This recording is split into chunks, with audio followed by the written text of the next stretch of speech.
on LinkedIn.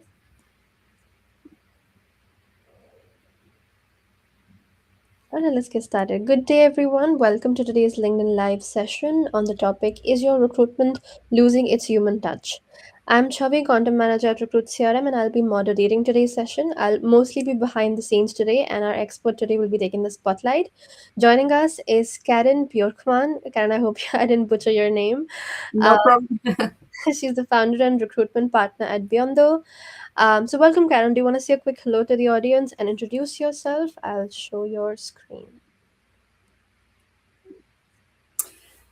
Yes, hello everyone. I'm Karin Björkman. I'm a founder of Beyondo, a small niche recruitment company based in Stockholm in Sweden.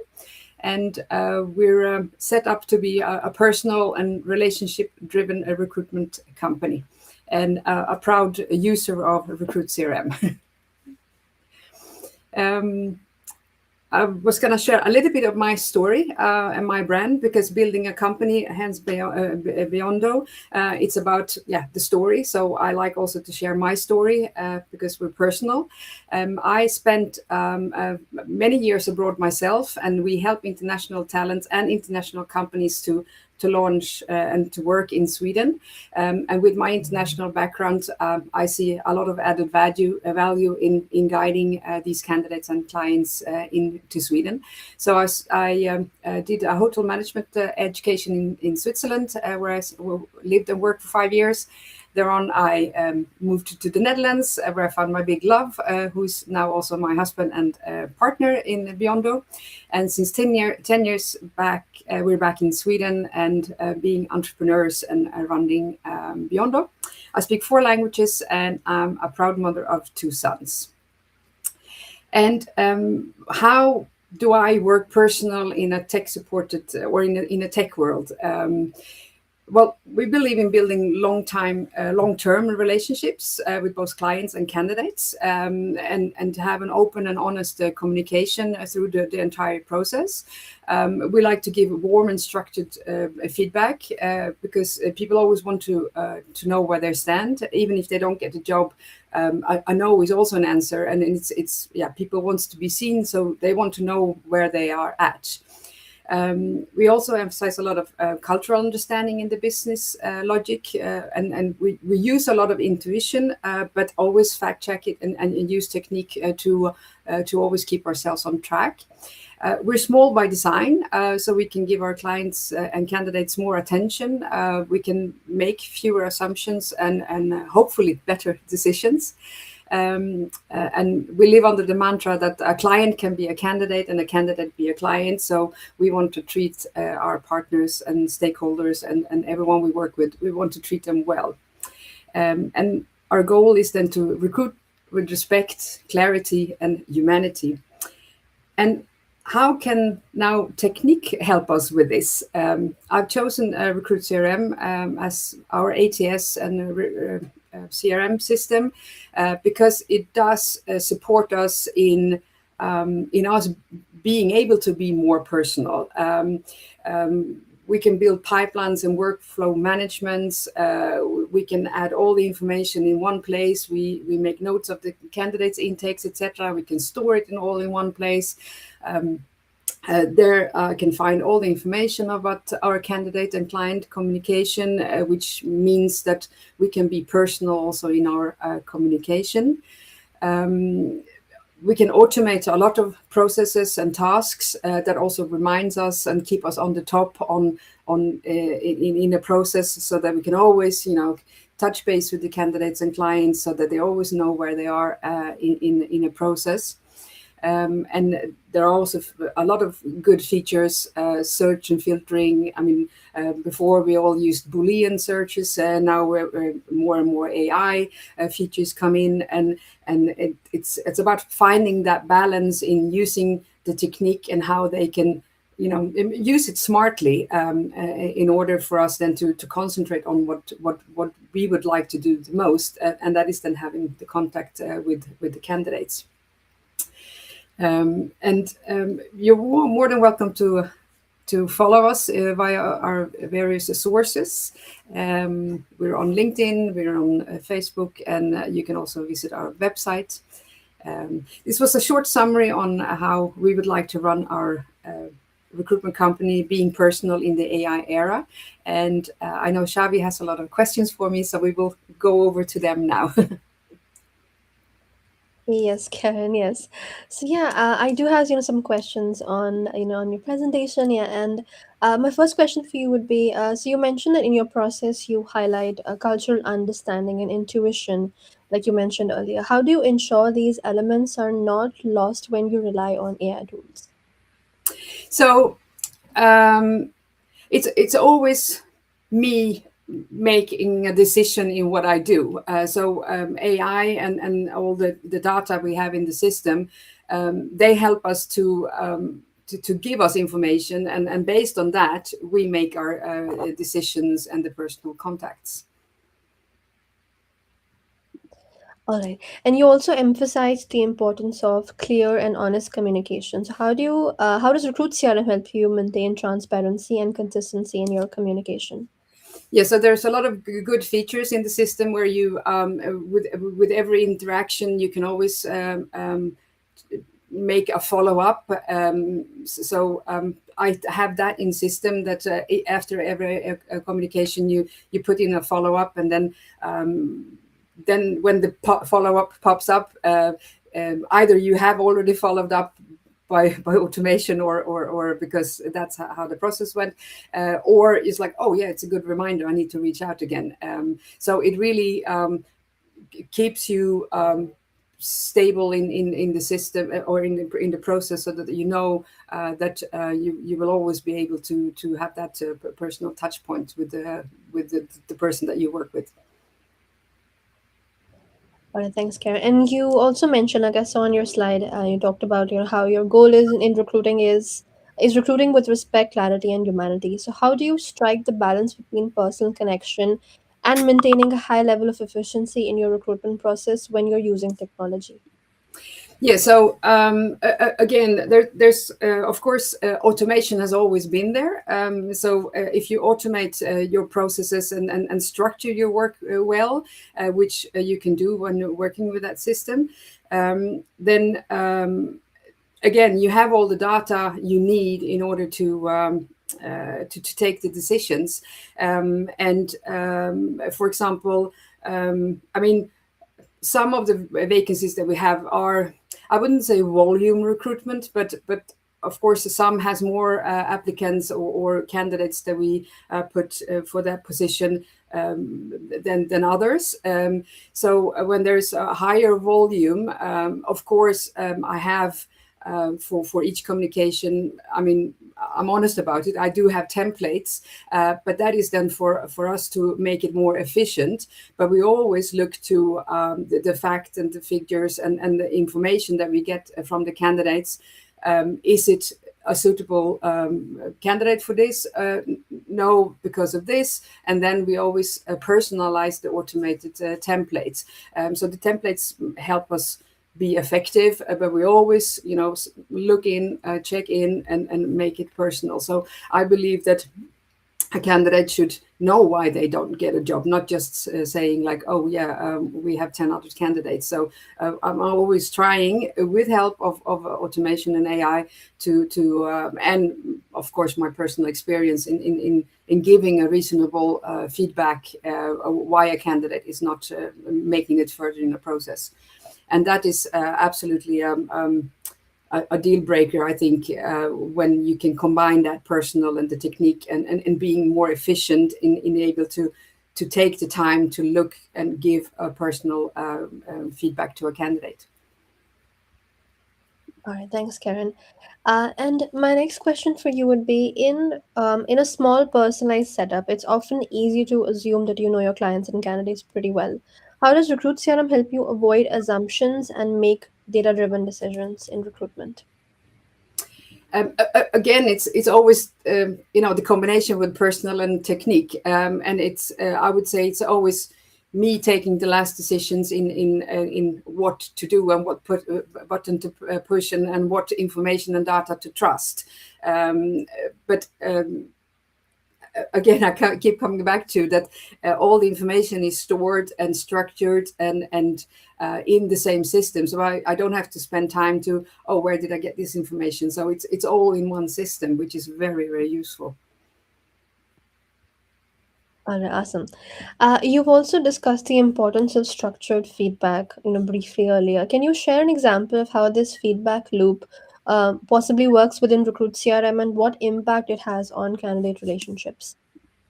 No, so I think every ATS system has it, that you have different stages in a process and how you reach out to the candidates. I think the stages are very clear in, like, oh, I've sent an answer, I'm waiting feedback, or I'm you can follow the steps all throughout the process, and there the system. I can make notes in every step as well, which means that I always have the information at hand that I need in order to take a personal decision.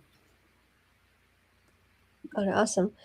Karen, and as recruitment becomes more tech driven, do you foresee any challenges in maintaining the same level of human connection and empathy that you've prioritized throughout your career? How can we overcome this? Um, Well, I think it's very important, to always seek the balance between personal and technique. And again, we've always had automation, and for years, candidate we've used Boolean searches in order to search candidates, for example. Now it's moving into to AI, etc. But it's good because it makes everything more efficient, and we can do other things as well. But it's very important to stay curious and stay, how would you say it, not to just go with the flow, like, oh, now everyone's using AI. You need to still be very critical on, is this working, is this right? Because a lot of a lot of people say, like, okay, well, what you put in the AI, that's also what you get out. So you always need to have that balance also. Everything that comes out of the AI is also not right. So the balance is the most important, and just keep being critical on what's right and what's wrong. All right, thanks, Karen. I think I just have one major more question for you. Looking ahead, how do you envision the future of recruitment, like evolving with the integration of AI? Are there any upcoming trends or innovations that you are particularly excited for in terms of keeping recruitment personal while also scaling it at the same time? Well, I mean, the technique helps the recruiters and hiring managers and hiring companies to uh, make searches and selections, etc. I mean, there are also tools where you can just put in a job description and a resume, and it whoops, these are the candidates. I mean, the better the technique, the better decisions we can make, and the more efficient we can work. But it's always, I don't know the latest trends in that sense. I, I tend to use the technique and being personal at the same time, and I think that is moving forward as well. I saw one community coming up here now in Stockholm is like an offline community. So, like, okay, we need to move away from the digital for a while. So you must not only rely on the technique and the searches. So you still need to keep, meeting people, networking with people, and make a combination of all of it in order to move forward. Because, yeah, we can't blindly rely on it.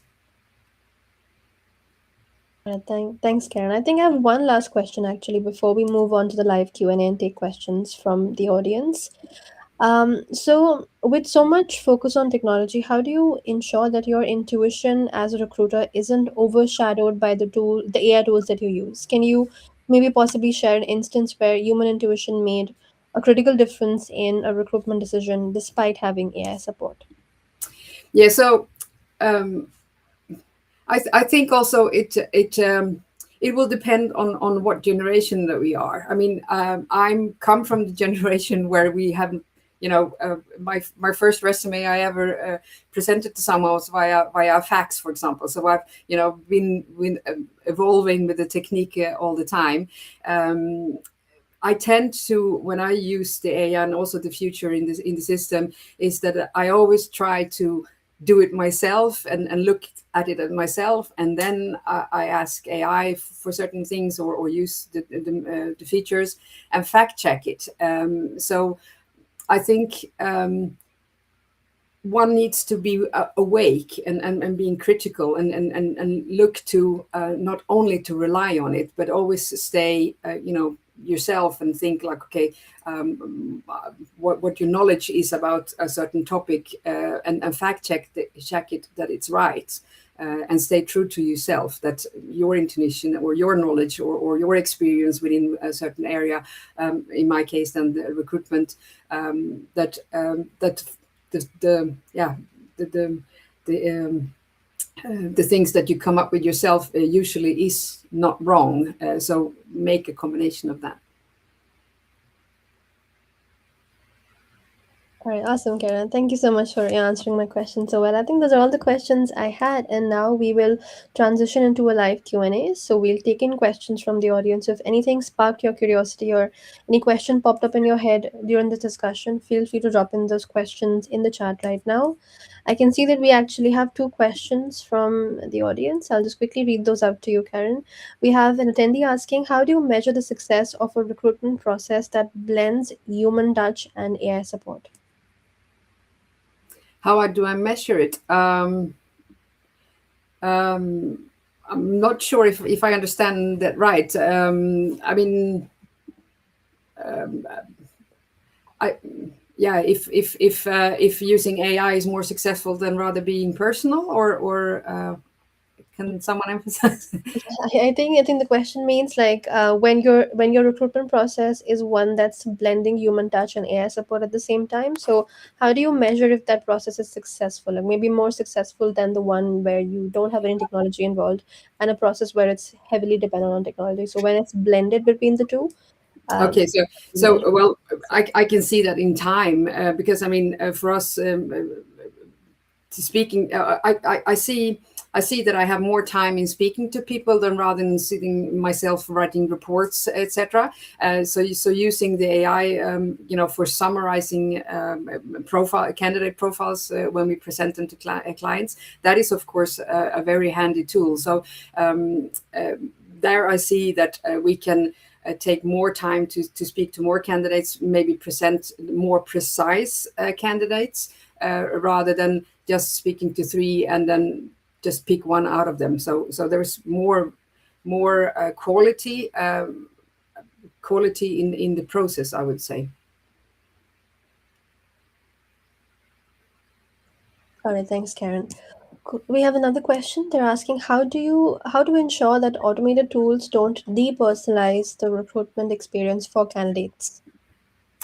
Well, it's always us pressing the last button. So it's not it's not that we press a button and say like, oh, 100 candidates reject. We always look at it, and we decide when an email is being sent, for example. So we always keep track on being personal in that sense. All right, awesome. I think we have just one last question. They're asking, what do you think is the biggest misconception people have about using AI in recruitment, and how can we overcome it? Um, well, I think the people think that if we're using AI, all the problems is going to be solved, and that is, I think, not right, because again, if AI can can get things wrong, so you always need to fact check things. I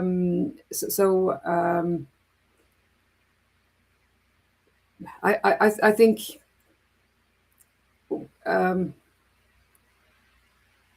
we must not just say like, okay, AI does the recruitment and that's it. We must not lose the personal touch there. I keep coming back to that, don't I?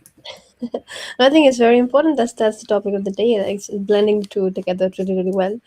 Yeah. Okay, I think those are all the major questions we received from the audience, Karen. I think with that we were done with the session. Do you have any closing remarks for the audience on this topic before we wrap up? No, I would be. I keep getting the questions then, like if candidates should use AI in order to make their resumes. I say, you know, everyone's using it now, so use it wisely. Absolutely, because recruiters and companies do also use it. But don't just make a resume with AI and send it off. You always have to look at it, fact check it. Is it you? Because your resume is your ticket to a new job, for example.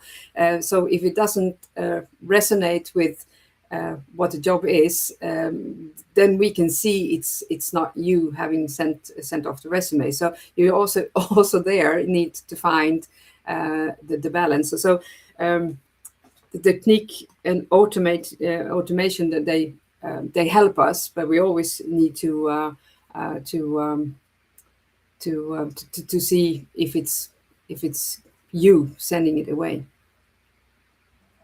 All right, thank you, Karen. I think with that, yeah, we've wrapped up today's wonderful session. And yeah, we've reached the end of the session. Don't forget to connect with Karen on LinkedIn and check out her company Beyondo. I've dropped the links in the chat for everyone to check out. And if you'd like to learn a bit more about Recruit CRM as well, feel free to visit our website. You can book a demo with us and we'll walk you through the ATS. And we also have a free trial that you can try out and experience the tool firsthand. And do follow us on social media as well to stay updated on our upcoming LinkedIn Lives and other exciting news and other collaborations with Karen as well. And yeah, thank you so much for joining us. And we will see you at our next event. All right, thanks, everyone. Okay, thank you.